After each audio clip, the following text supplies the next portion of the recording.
everybody. Welcome back to the Comedy Castle podcast. I'm your host, Joel Fragamini, going to tell you what's going on this week at Mark Ridley's Comedy Castle and beyond. Today I'm going to say it is this week and beyond because I have TJ Wharry, who's going to be part of a big show next week. So we'll get into that. And, of course, Josh Wolf is our headliner this week. I talked to Josh today. Today, as I'm saying this, I have just gotten off the phone with Josh Wolf. Anyway, let's tell you what's going on this week. Come on now. As I'm recording this Tuesday, the 18th of November, 2025, Detroit to LA semifinals begin tonight at 7:30 p.m. We got a lineup of folks. They all won the first round. They all moved forward. And now here they are performing for you in the second round of the Detroit to LA Comedy Challenge. There's more rounds to come. One more round to come. I think we're going to move about half of the people on from tonight to the finals. So get out there tonight, semifinals, 7:30 p.m. That's Tuesday night. Wednesday, the 19th, David Nihill returns. David is an Irish comedian who tells a lot of stories about his life that are interesting, funny. Really did a great show the last time he was at the club. He's been there a couple times, but I remember the last one really being just one of the more satisfying shows you'll see. I don't want to give away what he does, but he has a nice, satisfying wrap-up to all of his stories at the end that I thought was innovative and super cool. So David is there Wednesday the 19th. Again, 7:30 p.m. show. If you want to come see David Nihill, look him up. All Irish folk come out. That's the one people come out. Irish people. That's his audience. They support him. He's got a lovely audience, and we're looking at the tickets. Yeah, the tickets are going. Few left, not sold out. It's a Wednesday night, and this guy's selling tickets. That's awesome, David. So it's great to have him back. And this weekend, Josh Wolf, the Campfire Tour. He's got 5 shows over the weekend. Thursday, the 20th, Josh Wolf is at 7:30 p.m., The Friday shows on the 21st of November, 7:15 and 9:45. 7 p.m. and 9:30 are the tickets on Saturday, November 22nd for Josh Wolf. You'll hear him talk about this in the interview, but there are different tiers of pricing for Josh's shows. So you can get tickets all the way as cheap as $25 if you want to come see Josh Wolf. If you don't know Josh, he was a regular on Chelsea Lately, doing the roundtables with Chelsea and that crew of comedians, Whitney Cummings, John Caparulo, and those folks. And really gone on to a fun stand-up career where he plays a lot of music. He'll tell you about the show. He'll tell you about his latest special and how this tour differs from that. But his son performs with him. His son Jacob will be opening these shows. So that's always fun. I think they're going to do a little bit together on stage as well, Jacob and Josh. And it's really a great show. You'll hear everything in this interview when we talk about what he does, and it's great. Even the Late Show Friday, which is a special Late Show Friday with Josh. And you can find out all about that by listening to our interview. We'll get to that in a second here with Josh Wolf. And then TJ Wharry and I are going to talk. TJ's been with us before, and we talked then. That was Dream Cruise weekend, I believe, last year. But he is back with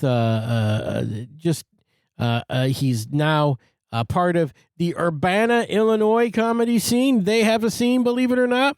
We'll talk about his dog suffering an unfortunate injury lately. We'll talk about how we met. It's a story we told before, but there's still some funny stuff in there. And then TJ's going to talk about, he wants all of Clausen to show up. That's right. And I should plug that. When is TJ appearing? Yeah, TJ is appearing a week from Wednesday, the 26th of November. He's closing out the night before Thanksgiving comedy special. Marcus O'Lind will be part of that show, who's a great act. One of my former students who's really been working hard down in Austin, Texas, and he'll be with you that night too. So it's going to be a great show on the night before Thanksgiving. It's a huge bar night. People go out. They don't have to work the next day. So we got a special Wednesday night before Thanksgiving on the 26th. So, again, Josh Wolf, we're going to start with him. I don't know if we talked about anything else I should plug here with Josh. I think we'll just let it fly. But great interview. You'll hear that my wife, my former girlfriend, current wife,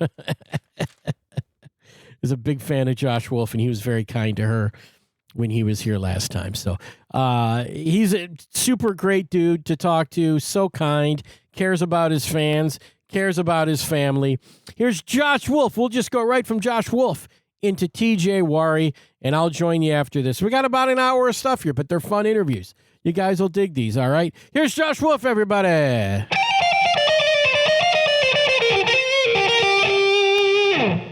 Ladies and gentlemen, on the other end of my line, it's a pleasure to welcome back to this show and welcome back to the Comedy Castle, Josh Wolf. How you doing today, Josh? What's going on, dude? How are you? I'm doing all right, man. It's good to have you back at the club. It's been 2.5 years, my records indicate. It has been. Yeah. It was such a great weekend. It was. All sold out shows, Absolutely. 5 of them. Yeah. And this time, my son, who was opening for me at the time, but probably shouldn't have been, actually has jokes. All so it's going to be it's going to be a brand new one. All right. That was good. I remember your son last time. He did a good job. I don't know. It was. He did a great job. Yeah, he's all right. Now, being your son, the bar must be high, because if this is just some young guy opening for you, you might, may not be as hard on him. Am I right about that? Or it's a weird mix.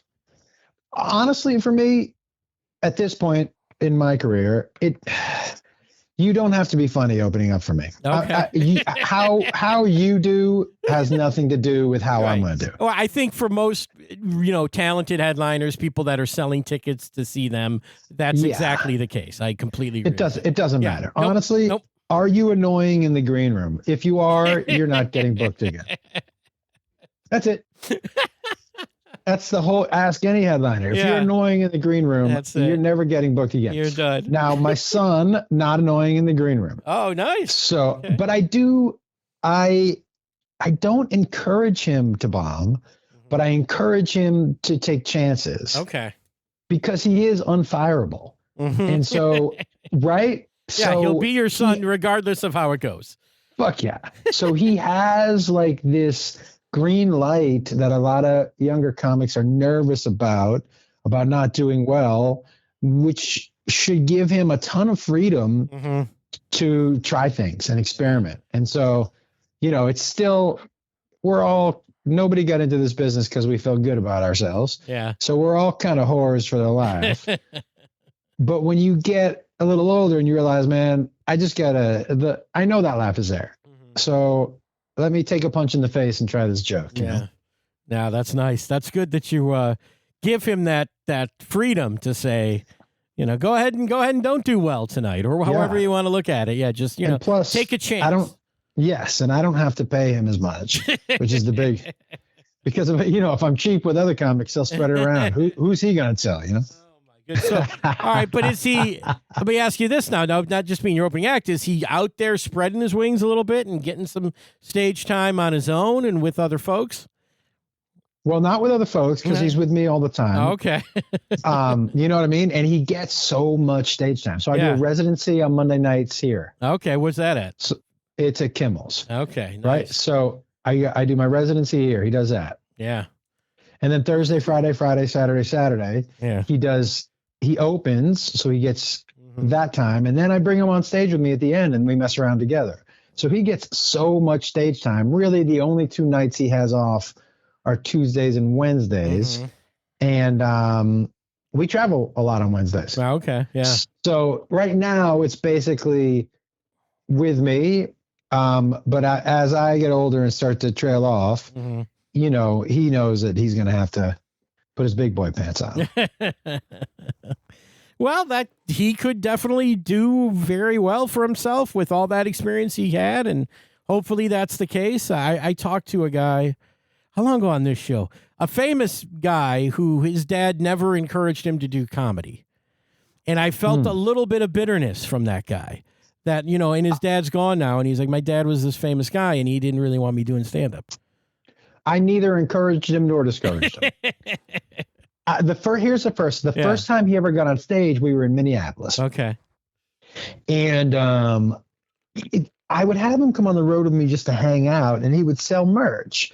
And because so many of my stories at the time were about him, people treated him like, part of the show, and they wanted pictures with him. And so one night in Minneapolis, I was like, let's do a Q&A, dude. Okay. People have so many questions. They ask you all these questions in line about the stories I tell about you. Let's do a Q&A.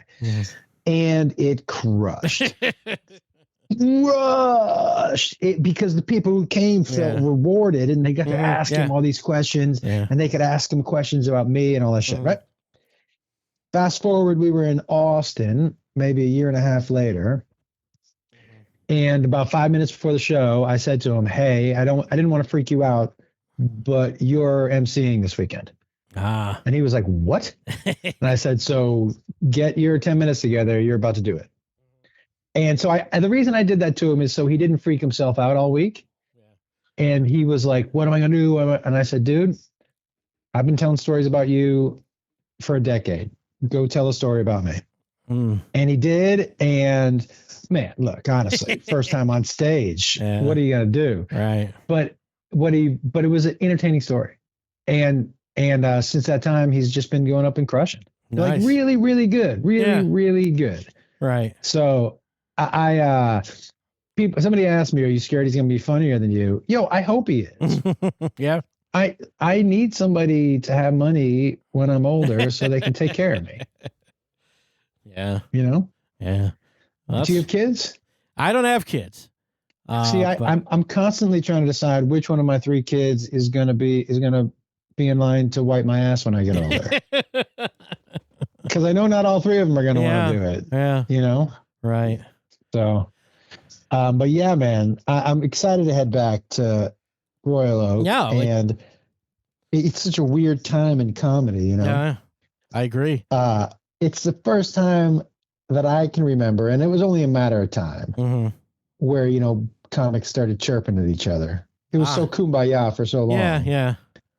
But we're at a time now where everyone's chirping at each other and what's comedy and what's not comedy. And you don't do real comedy and all that. And it's so fucking stupid, all of it. Yeah.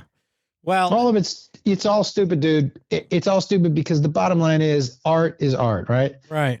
And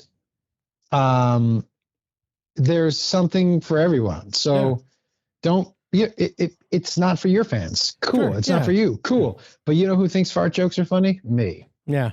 And there's enough people that maybe weren't going to comedy clubs that to bring in people because you're on TikTok or because you're something that maybe traditional comics might look down their nose at. Yeah. Bring everyone out. Here's the deal. Yeah.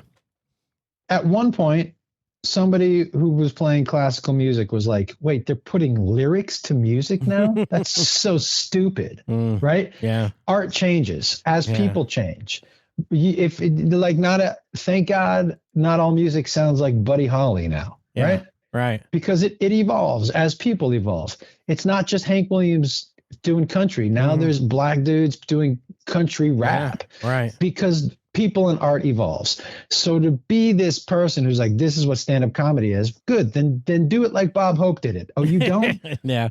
Because it evolves, you fuck. Yeah. So if he wants to do crowd work, if that's what 30,000 people want to come see in one night, shut the fuck up about it and do your little dance. Right. Yeah. Man, here's the thing, somebody said something to me about your comedy's still so, this is the word they used, everyman. Like that was a negative. And I was like, no, dude, this is who I am.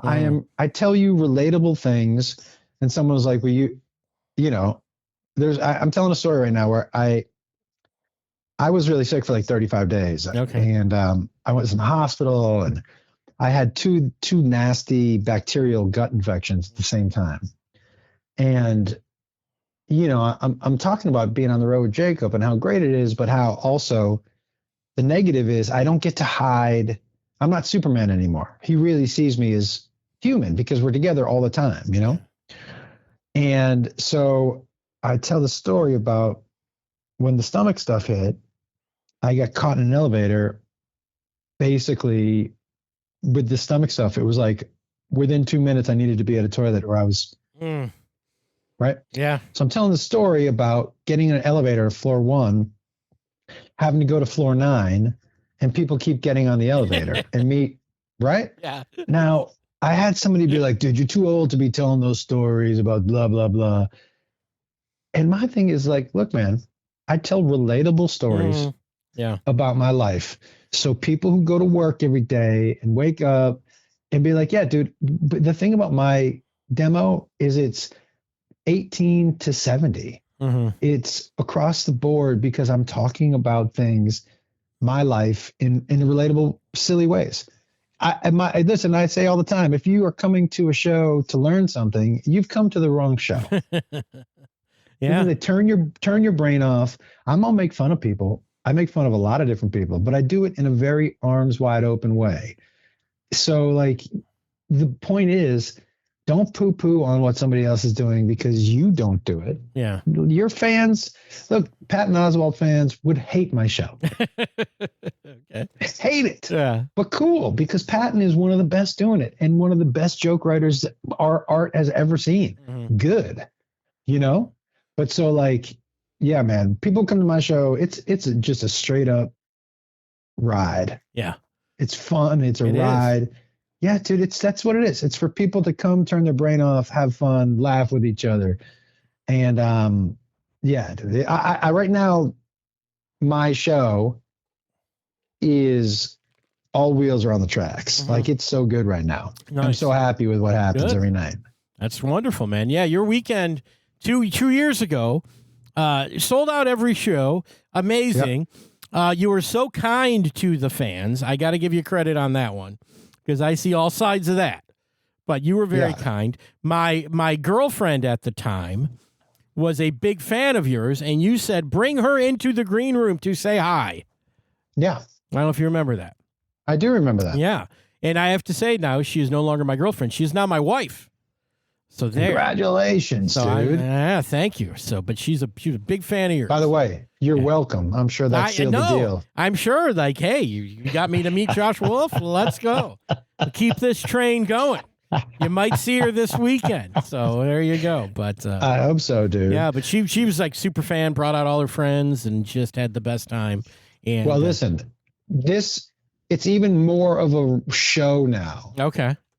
Because I've really leaned into, for a long time, I was so not nervous, but look, it's a small little click comedy. And I was like, oh, if I bring out the guitar, people are going to blah, blah. And now I don't give a fuck what other people think. And dude, the guitar is it's the last 15, 20 minutes of the show. You hear my dog? Okay. No, I don't. It's the last 15, 20 minutes of the show. And it is so funny, dude. And I don't do songs like Sandler or Weird Al. Okay. I don't write full songs. My songs are just 18-second punchlines with music. That's it. Yeah. And it's different than anyone else has done it. And it, like I said, dude, it's such a show. Jacob does his, I do mine. He and I do it together. Then we go to music. It's like you're resetting the room and the energy every 25 minutes. And it's a fucking blast, man. Yeah. Yeah. Truly. Wonderful, man. Sounds great. And also your generosity to the fans. I don't want to guarantee anything. I don't want people to come for this reason, but you gave the guitar away that you used last weekend at the club. I remember that. I did give the guitar away. Yes. Yeah. Yeah, man. I want not only do I want the show to be an experience, but I want, the people who are coming. I do free meet and greets. I want the people who are coming to know how much I appreciate. It's not lost on me that they leave their house. Yeah. I also have made sure, look, I can't do it for every seat in the house, but I'm taking pay cuts across the board just to make sure that there are $25 tickets available at all my shows. Yep.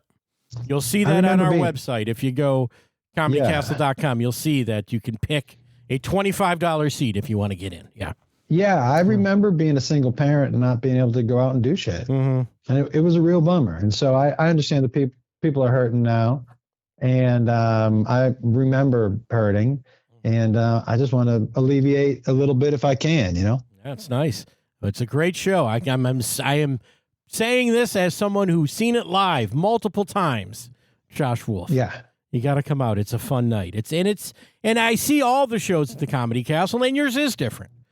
And it is better in so many ways. It is, people do leave feeling like not only did they see something great, but they got to know you, that you're a good person, that you made them feel better about themselves. It's really uplifting.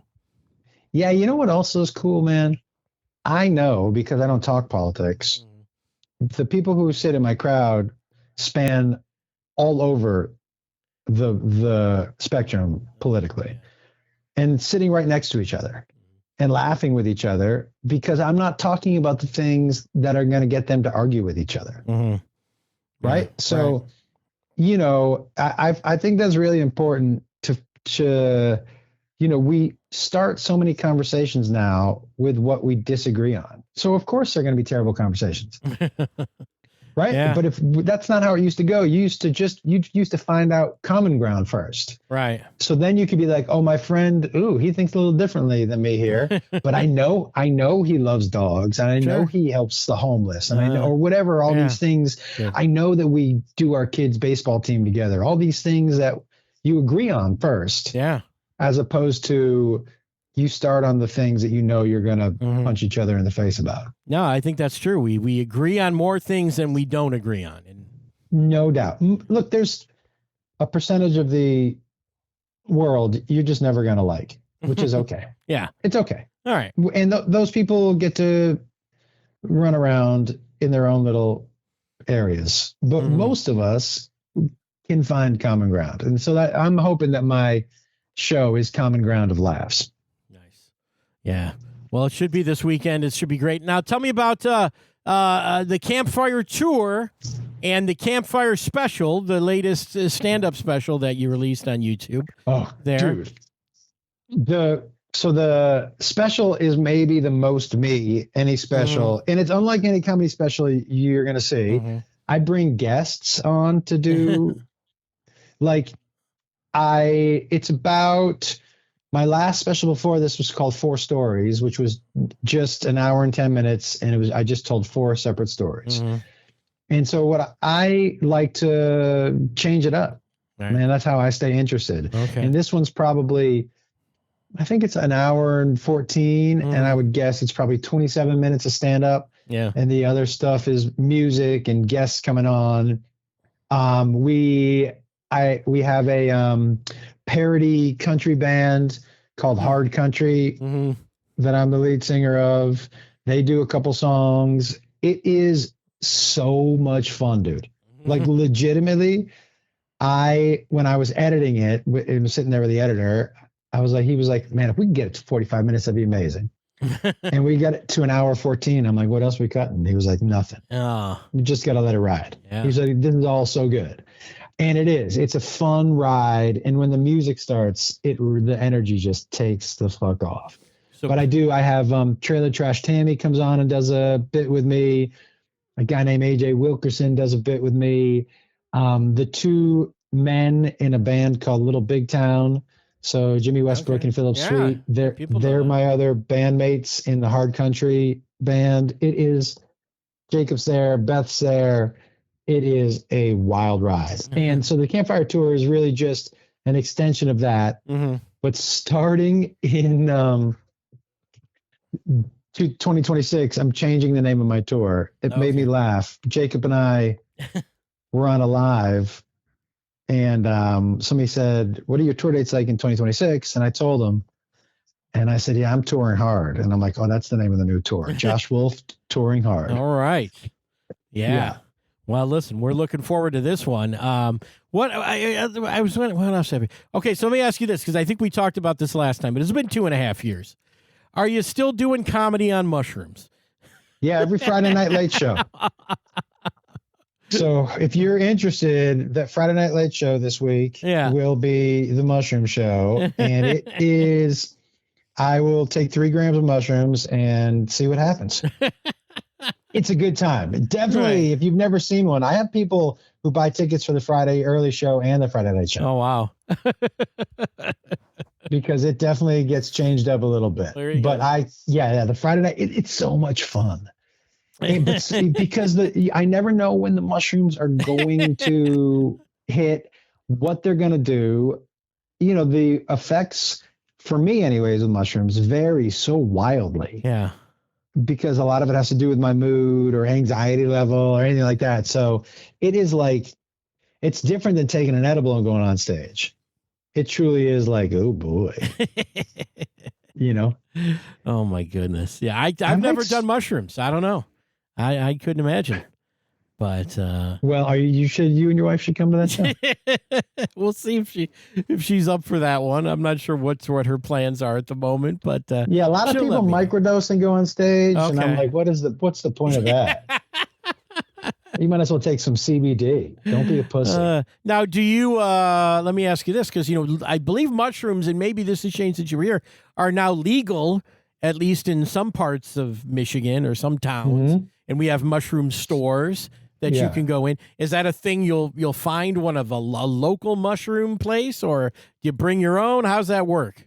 Well, I'll tell you where mushrooms have always been legal, and that's my house. So I bring them from my house. I got you. I trust me. I trust, right. Yeah. Well, a thing like that. Every weekend, though, somebody in the Q&A will be like, where'd you get your mushrooms? I'm like, you want me to talk to you about my drug dealer? They're responsible, Right. Yeah. Well, and then I'm assuming people must, because I see this with other comedians that come to the club, must be like, hey, I got this bag for you. Oh yeah, for sure. That must never weed and mushrooms. Yeah. When I was in Seattle, there was this dude who gave us a pound of weed, and he was like, "Here you go." And I was like, well, if I fly with this, I ended up flying with it. Okay. And I'll tell you what my thinking was. Okay. If I get busted with a pound of weed, it's gonna be the best thing that ever happened to my career. And if I don't, then I'll just have a pound of weed. So it was like a win. It was like a win-win, Oh my God, yeah. Yeah, there was a guy, I won't say the guy, but you look at our calendar and figure it out. The weed showed up before the comedian, meaning That's the hilarious. weed, the dispensary guys were lined up with bags, like shopping bags full of product that they were like, hey, can we leave this for him? Are we going to see him? Can you put this in the green room? So when he gets here, it was unbelievable. Well, they better be lining up when we get there. I had no pressure. Weed, folks. Yeah, let's get into this. Yeah, if you work at a dispensary, you know somebody that does, and you're listening to this, let's have some samples at the Comedy Castle. Yeah. You leave them with Joel, you leave them with me, and I'll take care of it. I'll make sure they go to the right place. Yeah, listen, I would encourage it. All right. We'll give you all the shout outs you need. I'm looking for edibles. Jacob's looking for smoke. There you go. There you go. That's it. Come on, guys. Show up, Michigan. Show up. Bring the weed. Bring the mushrooms. Bring it all. I don't know. Yeah. Listen, I am not going to say bring acid, but people have. Okay. It's happened. Yeah. It's happened. It's happened. Acid happens. I get that. My goodness, man.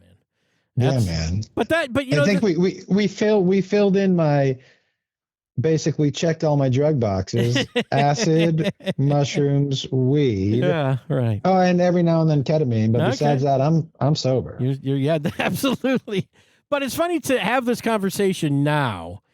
And I think if this was even 10 years ago and we were having this discussion, whether, on the podcast, trying to promote a weekend of comedy, people would be outraged.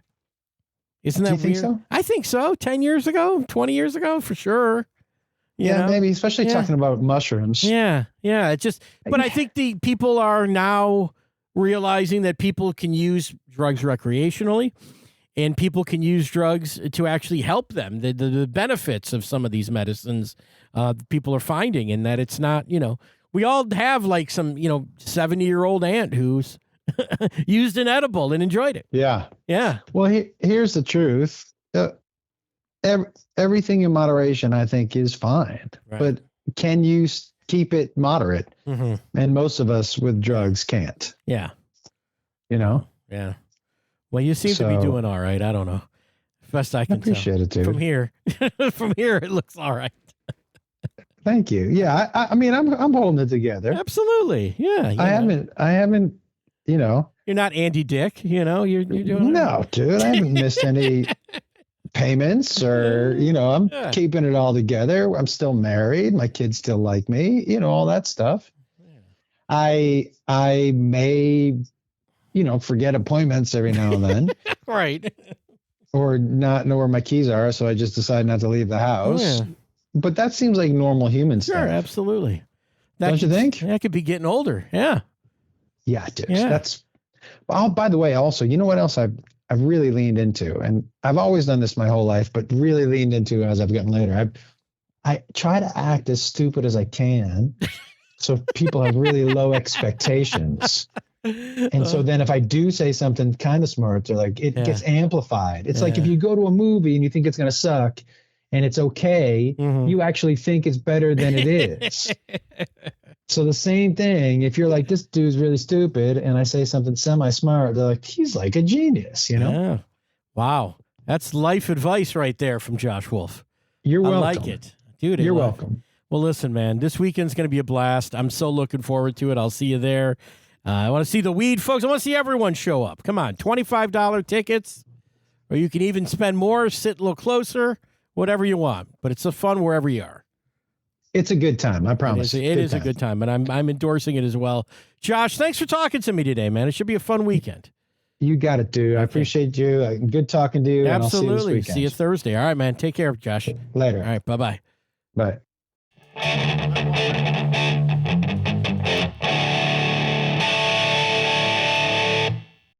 Ladies and gentlemen, on the other end of my line, what a pleasure to speak to TJ Wharry about his big show next week. Come on, TJ, what's up?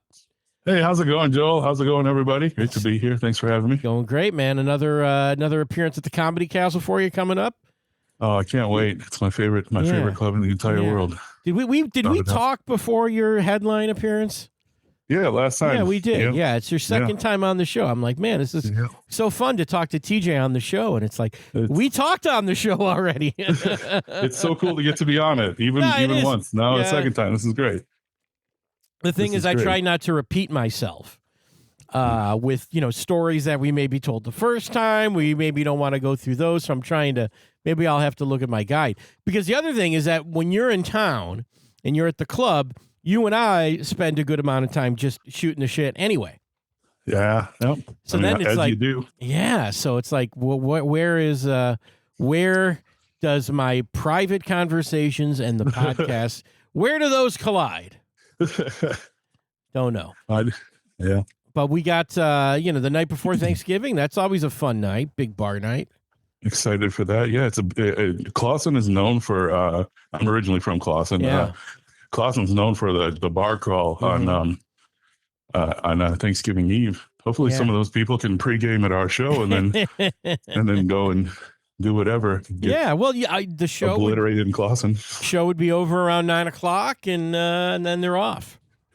Yeah, at 9:00 you can't even get Clawson drunk before 10, so might as well. Right, you'd be down at the. I'm trying to think what the big Clawson bar is now. I couldn't even tell you. They got Tavern on Main. They got Renshaw's. They got the Hideout. Yeah, that's where the drunks hang out. The Renshaw. Yeah, Darren McCarty used to hang out at the Hideout. Oh, okay. Detroit Red Wings legend Darren McCarty used to. When I was a single man, I took a Tinder date to the Hideout. Oh, did you? Yeah, it didn't go well. Well, I don't know how much of that was the Hideout or how much of that was me, but she must not have been from Clawson. I don't think she was. I think that was too. What was the thing? It was too down market for this lady. There you go. Good pull. I don't know. Market. But so that Clawson, they'll come out. It's awesome. Hopefully so. They came out last time. You were telling me before we turned the mics on. Oh my word! Yeah, that the Saturday show last time was just insane. It was like a Clawson reunion. I loved it. The people that I don't even remember, honestly. I don't think my high school friends have ever come to see me ever do anything. My word! I think they saw enough of me then Or they didn't see it. They don't even know who I am. I think there's a chance of that too. I don't know. Honestly, you make a good point. I'm wondering why anybody would want to see me after high school. You were apparently a popular fella in high school. Not at all. Oh my word. Look, I was surprised by that statement too. Don't get me wrong. We didn't exactly know about autism the way that we do now, and I had no idea back then. And I don't know. I loved SNL. Remember they had Ray Swirsky, like the Bears, and it got to be where I just kind of replaced my regular lexicon with bear symbols, and I just drove people absolutely nuts with it. My mom, like everybody at school, teachers, other students. Yeah, that was it. Had it in your head. You were bound for comedy. That was the thing. At least now I have my own material. Yeah, I might repeat it, but it's something I came up with. Well, look, it's you're doing quite well for yourself. I'm trying. You're funny. You're a great. You put on a great show. It's awesome. I appreciate it. Thanks for the kind words. I know. I'm looking back on the last interview we did, and we talked about how we met, which was awkward. The people can go listen to that one. Yeah. Hey, I'm a guest today. I'm a guest tonight. Oh, you're a chubby guy with a beard. I'm a chubby guy with a beard. Oh, fuck. And then we ended up being buddies. That was also Thanksgiving Eve. Like, was it really Thanksgiving? Yeah. Well, yeah. My brother. Yeah. My brother was in town, and that's why I did the guest set with Dave Land. Yeah. Short version of the story. But anyway. Yeah. So that's I've been thinking about that. How many years has that been? 10 years? Yeah, I think it was Something like that? 2015. It could have been. I think it was like 2015. Wow. Time flies. Oh, shit. My dog got this.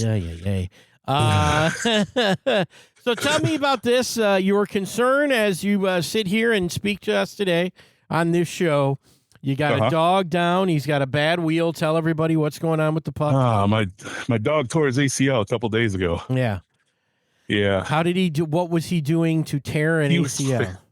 They were my two dogs were chasing each other in the house, and my dog just kind of cashed out and spun out and came up limping, which is a common occurrence. These dogs play hard, but then he kept limping, and so we had to take him in and tore an ACL out for the season.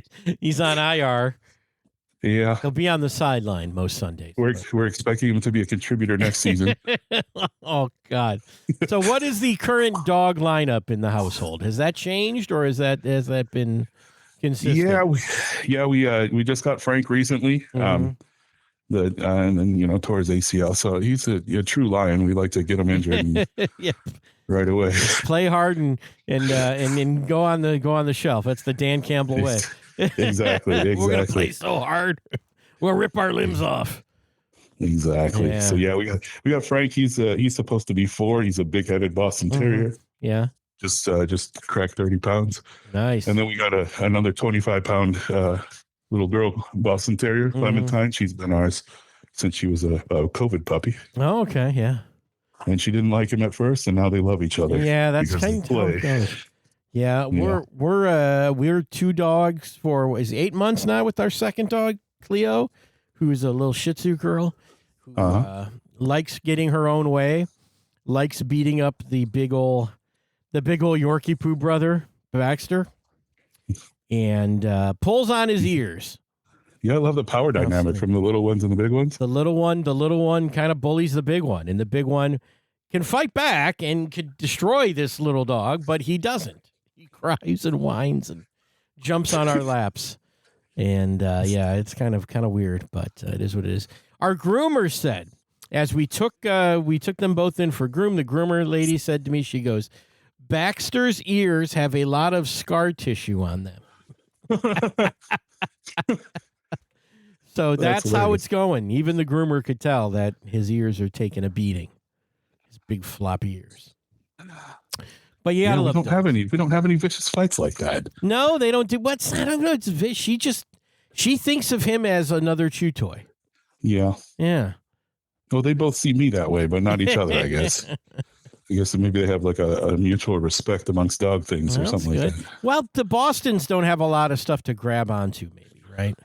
That's fair. Limbs. Yeah. Yeah, the Yorkie Poo's got all kind of hair and ears and beards and mustaches and all kind of stuff hanging off him. They're very expressive dogs. Your Bostons? New York, Yorkie Poo. Yeah, very Yorkie Poo. Yeah, my Yorkie dogs. Poo. He's a cool looking dog. Yeah. The sweetie pie he was left outside with a lady. It was a whole thing. You don't have kids, do you? No. Yeah, see? That's how we roll. The right way. We're doing it the right way. Yeah. We're doing it the right way, I feel. Well, that could change soon. Not announcing anything. It just could happen. No? It just could happen. Best of luck if that's what you want. Yeah, well, if that's what she wants. I want what she wants, and if that's what she wants. Look, I'm sure I'd love having a kid, but, Yeah. The expense, can I afford that on a podcaster salary? I don't know. It sounds like it sounds like you're ready for a long, happy marriage. You have the right attitude. I'm locked into whatever the hell she wants. Exactly. There was family stuff that we had to do this week, her family. And I go, you just tell me what I'm doing. That was the kind, I just was sort of like, she's, I know it's your one night off this week, because I'm at the club 6 nights a week, a lot of these weeks. And she's like, I know it's your one night off, but this aunt is in from Australia and she's never here. And it's your one day off. I go, just tell me what we're doing. Tell me when we're going. I'm not going to fight over my one day off and I want to stay home. Just going to go. That's hilarious. We went. We visited the aunt from Australia. You have to. I mean, that's your duty as a husband. So my wife is a professor at the University of Illinois, fully tenured, like one of the top faculty, one of the top researchers in her field. And I'm a comedian. We're very much, not the same. And so this past weekend, I had to do sets both Friday and Saturday night. She was recruiting a student Friday, and then there was a faculty dinner Saturday. Yeah. And those are two situations where I don't fit in at all. like Saturday night, I was the only one in the room that didn't have a PhD. Oh. And waiting for topics of conversation where I actually could offer something and not sound stupid. We're few and far between. Yeah. It's interesting being arm candy in that kind of situation. Yeah, being sort of socially, I don't know. It's sort of like, I think people just don't know if you're a comedian, how to even speak to you. And then when they do, you almost wish they wouldn't have anyway, in a lot of cases, because people aren't. The pressure, like you start talking, he's going to be funny. And then everybody looks at you. It's like, yeah. All right, I'll try to work a line in here somewhere. Yeah. I saw my my Uncle Vince the other day. Nice guy, 80 years old almost. Uncle Vince, 75, something like that. And Uncle Vince, nice guy, Italian guy, Fragamentis, Italians, came over on the boat, good people. And he goes, this guy is doing Italian comedy, this new guy, and he's so good. Why don't you do more jokes about being Italian? I said, okay, this new guy. I said, oh, yeah, we had this TikTok guy at the club last week. Maybe that's the guy you're thinking of. No, I don't know if that. I give him the guy's name. I don't know. That's him. He goes, he's new. He's Sebastian something. And Sebastian Maniscalco. And they're like, yeah, he's been around for 20 years. Yeah, that guy. He's it's not bad new advice. Guy. Well, that's how he. More if you're them, well, and I told him, I go, Sebastian Maniscalco is a very talented comedian. I've watched him. He's funny. It's not what I'm doing, and he's also been doing that thing for 20. That's how long it takes for 75-year-old people to figure out who the hot new comic is. I feel 75, honestly. Well, look, it makes me feel it. But so they're trying to talk to me about comedy, and it's like, oh God, But well, at least he didn't tell you to be. There's other people he could have told you to be like. And then I had another cousin at this thing say there was a big comedy thing downtown last week. Were you part of that? That's all I got. Big comedy thing downtown. Was I part of that? And I have to interpret this. Now you're not in Detroit, so we're talking last weekend. Okay. Not ringing any bells for you, probably. Okay, so let me talk this out. This is how I approach it. No, I'm in. I go, what happened last week? And I go, okay, big downtown. Oh, and I know this. And then I was able to work my way into this. You tell me if this is good or not. I go, Matt Rife was at the Little Caesars Arena. And my cousin goes, yeah, Matt Rife was there, but wasn't there a local guy? And I go, as a matter of fact, my friend Paul Elia was Matt's opening act that night at Little Caesars Arena. And he goes, oh, wow, that's so cool. There you go. So a comedy event happened that a cousin who knows nothing of this thing and I could have some tangential relationship to it. Not bad. I can't believe I didn't know Matt Wright was in town. Because I'm friends with most of the women I went to high school with. Yeah, well, there you go. I didn't hear about this. This is a male cousin who just said, I heard there was a big thing downtown. One of the guys, so I gotta, when I see Paul Elia, I'm gonna be like, my cousin was at least aware of you. Cousin was aware that you were there. But this thing you got to tell everybody, because you not living in Detroit, when you come back, you got to tell everybody, because who knows what your next, where else are they going to see you? Exactly. Yeah. Exactly. Yeah. So usually a bunch of people turn out. Hope so. And they got one shot, so there's no. I was going to go Thursday, and then I said, no, I'll go Friday. And then Friday came, and I said, I'll go Saturday. And then Saturday was sold out, and I didn't come. That's what they'll tell you. No Dream Cruise up against this time. Was it Dream Cruise week when you were here last? Dream Cruise, yeah. Last year, Dream Cruise week. Yeah. I had a blast. Yeah, I mean, Dream Cruise, I think people, especially people who live, as a Clawson person, I live in Ferndale. The Dream Cruise is just another thing you do, and it's you can deal with Dream Cruise. Yeah. I think some people really go, like people who come maybe from somewhere else, and they have to figure out where they're going to park if they want to be part of the Dream Cruise. Yeah. Think it's a complete nightmare. People that live around here might think it's a nightmare too, but it's also just like, that's another weekend. Well, that's a weekend we won't hang out on Woodward. We'll just go somewhere else. I delivered pizzas for the Domino's on Woodward, so it was a little different for me. And you couldn't call off Dream Cruise. Oh, my word. You couldn't. Yeah. Okay. But you had to take the pies through the Dream Cruise. Yes. Nightmare. Absolute nightmare. Yeah, I guess despise the Dream Cruise. All right. You got it. Okay. Fair enough. Again. But it was a great weekend. Would do it again? No, without a question. That was so much fun. Don't say that, because then Bill's going to book you for the Dream Cruise weekend. I'll take it. I had fun. You want a good March weekend. Yeah, well. Good Thanksgiving. One day. November weekend. One day. I work myself up. Work myself up there one day. You'll get there. So where else you been in comedy? Where's that taking you? We recently moved to Urbana. It's been a lot getting everything situated here with the dogs and everything. But I lose track. What was the town before Urbana? Where were you living then? We spent 8.5 miserable years in Lafayette, Indiana. Okay. And then Boise, Idaho before that. So working our way up. Urbana's great. Urbana is that Chicago? Where is Urbana exactly? I don't even know. 2 hours south of Chicago. That's where University of Illinois is. That's why we're here. All right. So that's like central Indiana. Central Illinois. Central Illinois. Yeah. Okay. Yeah. Yep. That seems all right. Yeah, I love it here. It's like it's Illinois' Ann Arbor. No, okay, yeah, of course. Well, college town. Yeah, why not? I'll take that. Absolutely. Really nice club here too. Yeah. What's the club in Urbana? There's a club just outside Urbana. There's a club called Yellow and Co. Events. Yellow and Co. Comedy Club now. Oh, okay.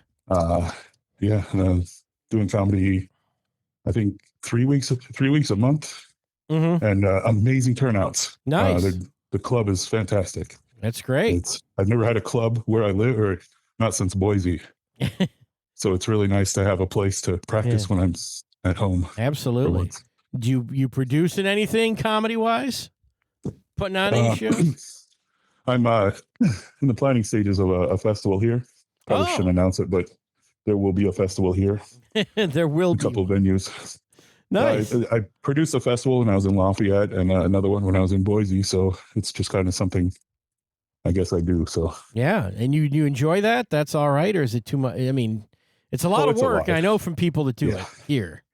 It's a lot of work, but there has to be a festival here. So someone's going to do it.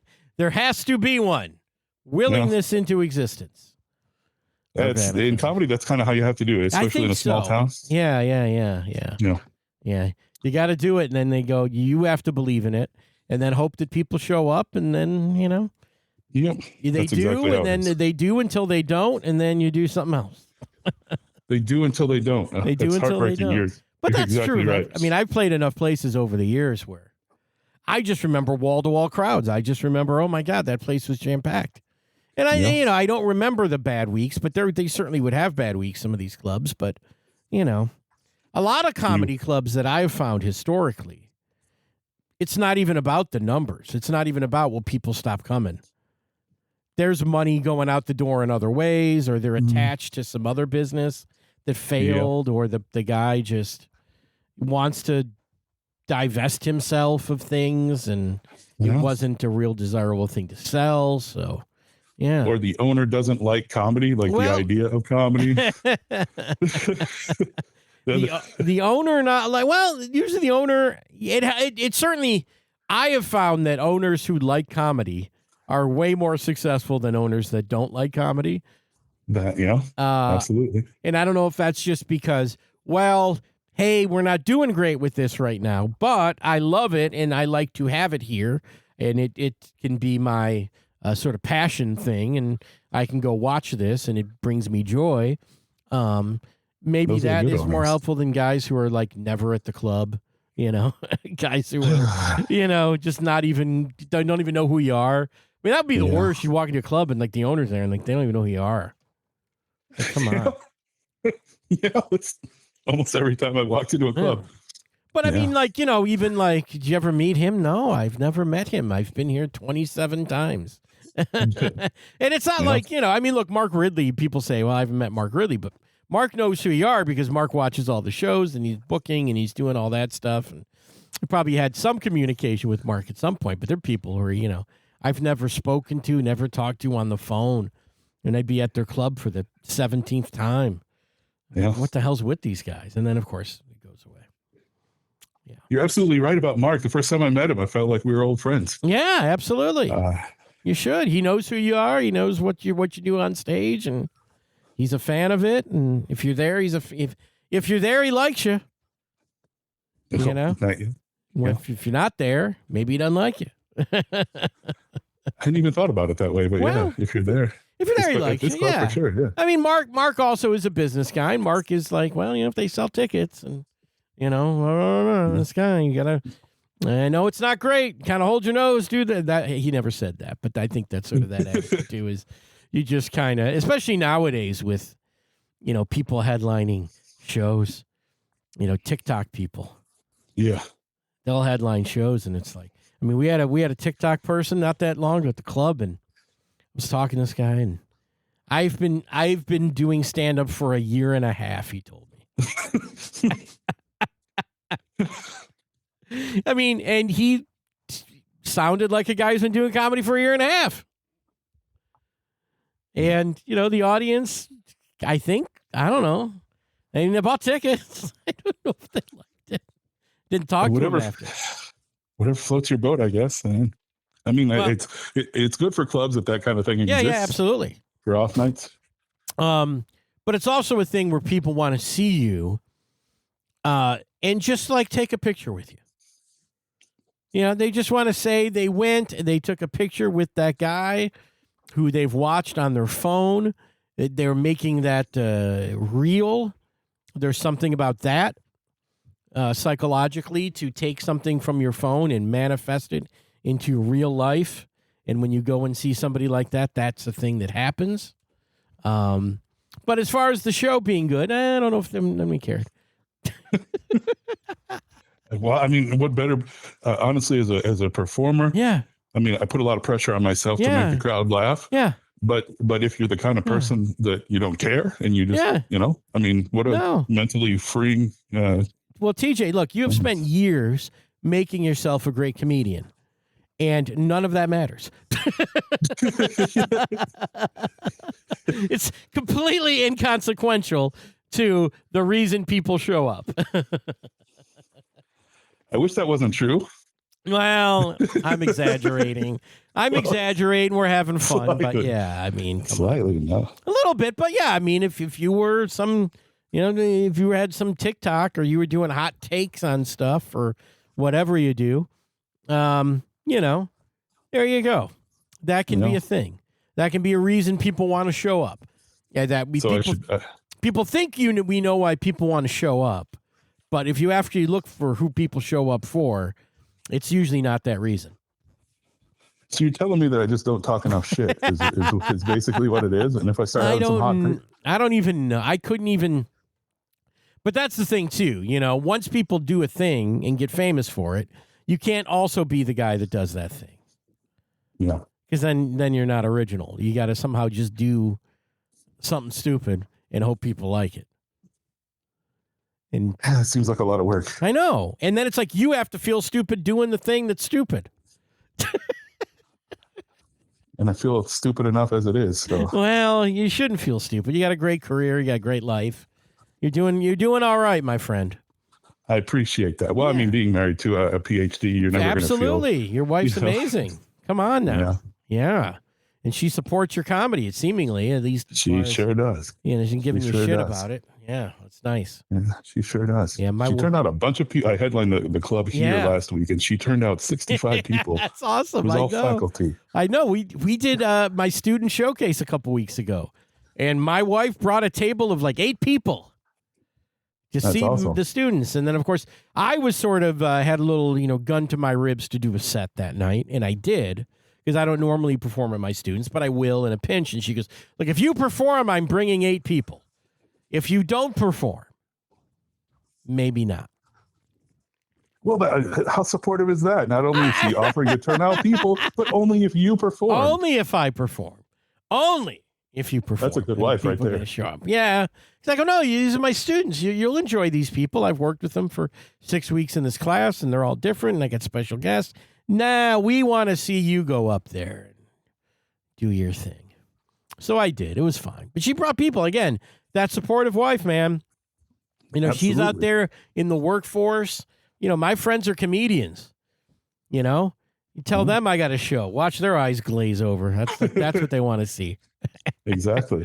Well, plus, as a teacher, your students are basically your children. And so if your wife is there to support you as you're showing your children the right way to do things, then you don't need to have children yourself. Yeah, there you go. You constantly have a new set of children that you need to.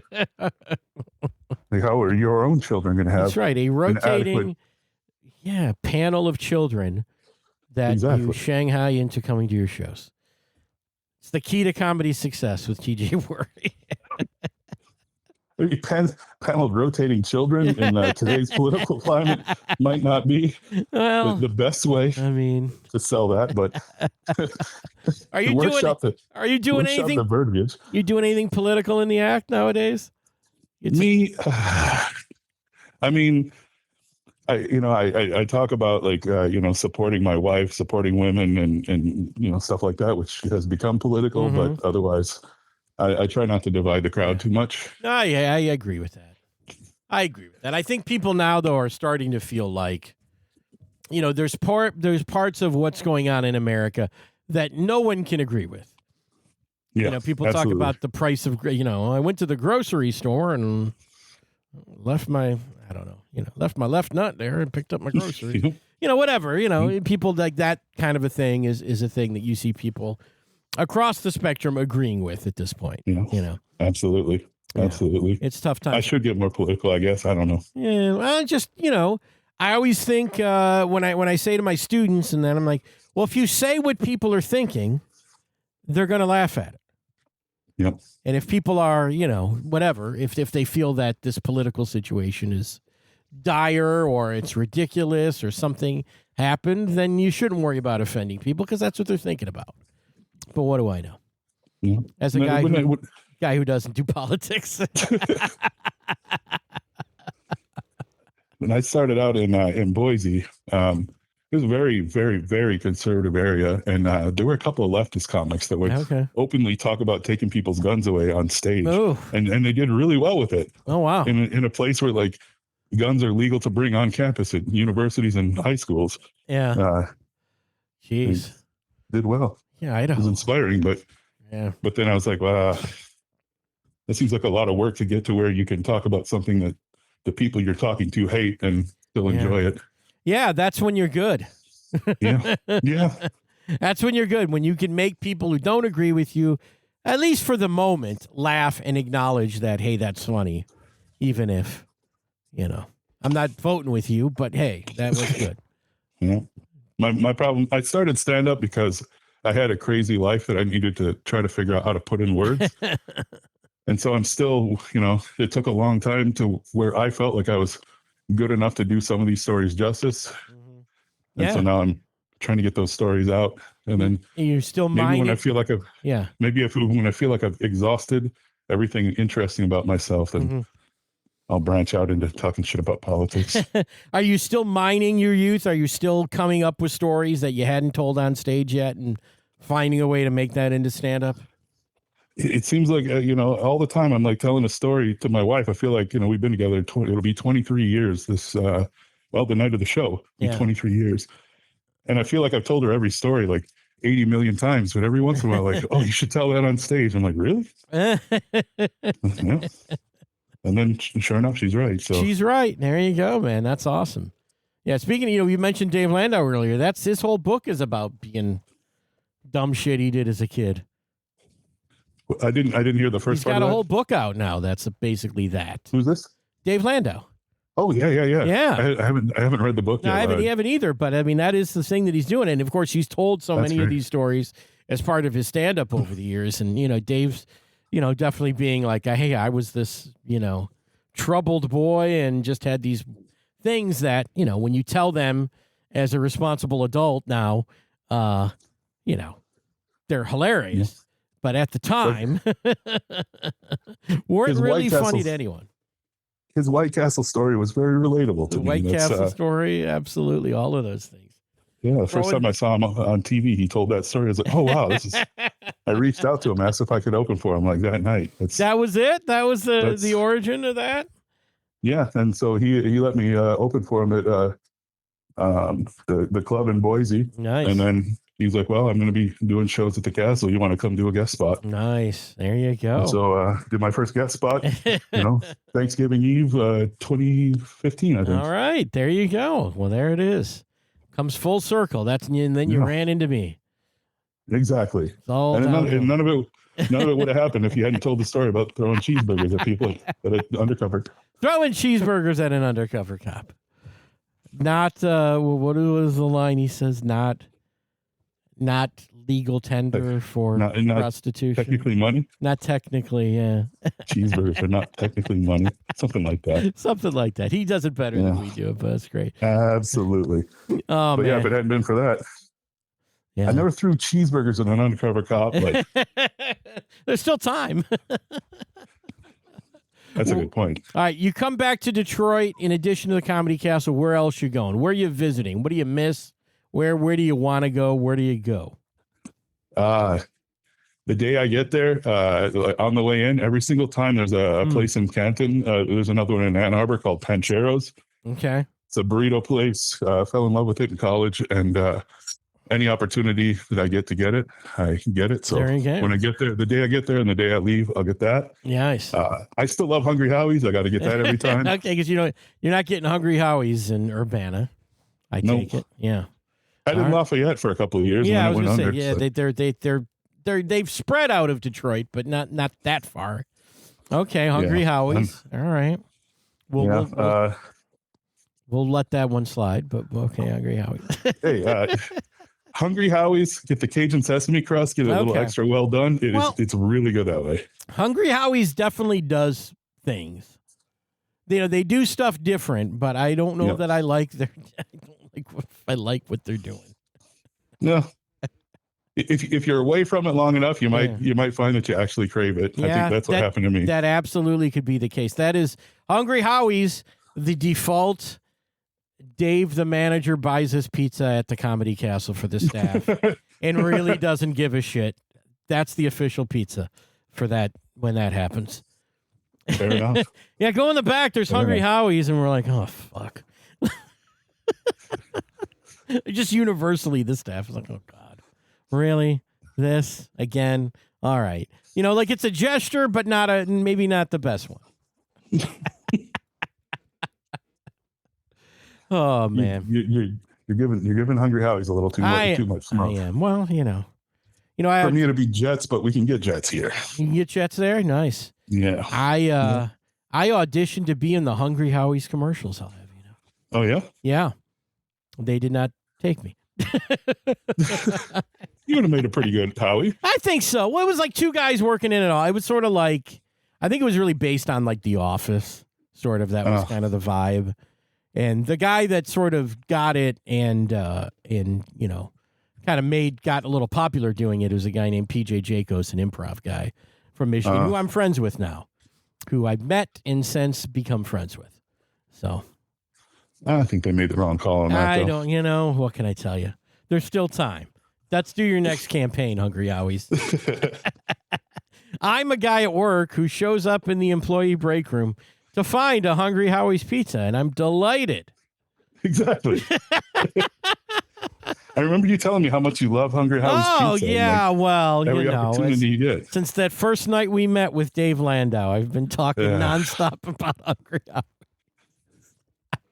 I remember you were eating a slice on stage, and you were like, "Well, this is just so delicious. I wasn't planning on eating this, but I saw a slice backstage, and I couldn't help myself. This is delicious, Hungry Howie's pizza." I ruined that microphone that night. I did, but it was worth it. I remember walking on stage. It's like, wow, it smells like Hungry Howie's. This is insane. I didn't see until afterward that you're eating. I was like, wow, is that his natural aroma? He just naturally smells like Hungry Howie's. Look, I'm sure Hungry Howie's are good people. I think they've donated pizza for charity functions at the club. So shout out to Hungry Howie's. Go get yourself some Hungry Howie's. You probably want it now. The audience people, you too. We know you're getting it. My mouth is watering. Hungry Howie sounds good. Well, you're like a week away from there. How long are you in town for when you get into town? I think we're going to show up early and we're going to stay for quite a while. Nice. All right. University of Illinois is off next week, and we're ready. I'm excited for it. Should be fun, dude. Maybe we can get the dogs together outside of work. Yeah, that sounds good. Hopefully so. See if my Shih Tzu will get her ass beat by. Do the dogs come with you? Do they travel with you? Everywhere we go. Oh, for the most part. Awesome. Yeah. Love that. Yeah. Love that. Yeah. We're those kind of people. That's okay. I like it. I dig it. I wish I could take my relatives. Not all that warm to having the dogs over as for a visit. Neither are ours. Yeah. So then we just don't see them. They're come anyway. Fuck you. Yeah. Hey, it's a great excuse. Yeah. Well, yeah. Well, you will say, if you don't take the dogs, I'm not coming. Yeah, we've said that before. I mean, if we had children, nobody would do that. If they're human children. Yeah. And so why you gotta be racist against dogs? All right, TJ. All right, man. Well, we're gonna see you the night before Thanksgiving. Want everybody to show up. Should be a fun night. Good lineup too. We talked about a little before. I think before the mics were on, but it's a great lineup. I can't wait to see them. Absolutely. I can't wait to see them. It's gonna be a great show. I got some special stuff lined up. I'm really excited for it. And I don't even know. I was actually going to kind of mention that before and we tease it, but I don't even know what that is, but it's going to be great. I'm excited. Yeah, I can't wait. All right, TJ. Well, good talking to you again, man. We'll see you next week. Great talking to you. Thanks for having me. Okay, bud. Bye-bye. All right, take care. All right, TJ. Always fun talking to my boy TJ Wharry. He's a good dude, man. He's fun to talk to. It takes him a while to get going. I know. He even said that afterward, but nah. TJ's super funny on stage. He's great. Love that guy. And that's how we signed off. You guys didn't hear it, but I said, I love you, brother. He said, I love you too, man. That makes you feel good. And Josh Wolf makes you feel good too. And again, that's why I do these interviews. I try to give you a fresh one. Sometimes I got to pull an old one out of the archives, but for this week, I said, I like talking to these guys so much. Let's take the time. And you guys, as the audience, take your time to listen to these. Because, again, TJ's next week on Wednesday. And Josh, we've got those 5 shows this week with him. And, again, that Late Show Friday, mushrooms, Josh Wolf. Oh, my goodness. I'm not saying bring your own mushrooms and get high yourself, but I have a feeling that might happen. I don't know. Hopefully just do mushrooms and kind of just get a little catatonic, go into your own shell. Don't turn it into We don't want to turn it into a free-for-all on a late show Friday. Everyone on mushrooms. But it might happen. But you got to come out this weekend. Thanks to Josh. Thanks to TJ. Thanks to you guys for listening. I know I got a lot of nice feedback on the interview I did with Tim Finkel last week under the most horrible thing that could ever happen to you, loss of your child. And we're all, that'll be another thing this weekend on Sunday. We'll be at the memorial supporting Tim and his family and remembering the life of Ryder Finkel. So, again, I put that information up in last week's post on comedycastle.com, how you can join Tim and his family if you want to remember the life of Ryder, who touched so many. So, hey, thanks for listening this week. We'll catch you next week on the Comedy Castle podcast. Come out to the club. It's going to be a fun week, guys. We'll see you there. Bye-bye.